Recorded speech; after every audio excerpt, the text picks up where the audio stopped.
Welcome again. Video Discussion Board Forum 3, Option 2. Constructivism is a theory fashioned from the work of psychologist Jean Piaget. According to Slavin, this view, children actively construct knowledge by continually assimilating and accommodating new information. This means that we observe, assemble, redo, and construct information till it has some sort of meaning to fulfill our needs.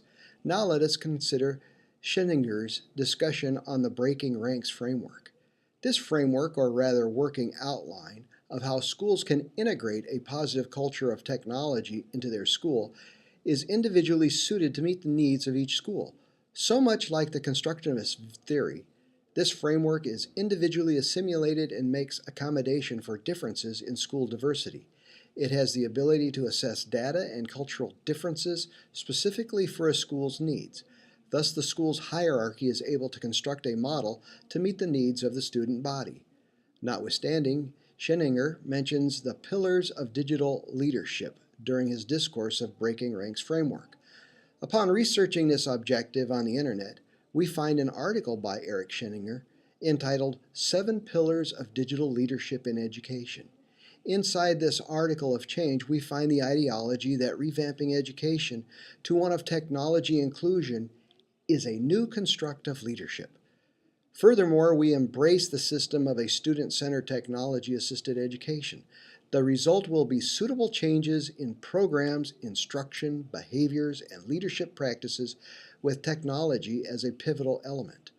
Scheninger punctuates how this cycle is to be accomplished by identifying 6 stages of systematic school improvements. The logical progress is as follows. Gather and analyze data to determine priorities. Explore possible solutions. Assess readiness and build capacity. Create and communicate improvement. Implement the plan.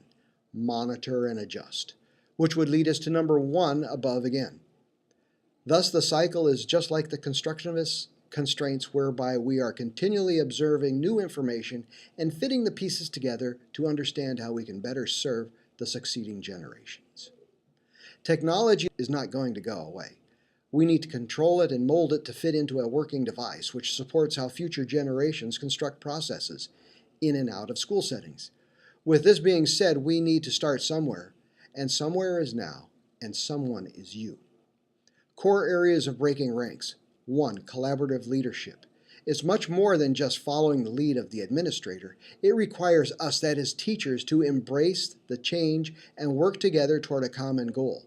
This is not about reinventing the wheel. It is more about sharing and theorizing inventive strategies in search for a nugget of gold.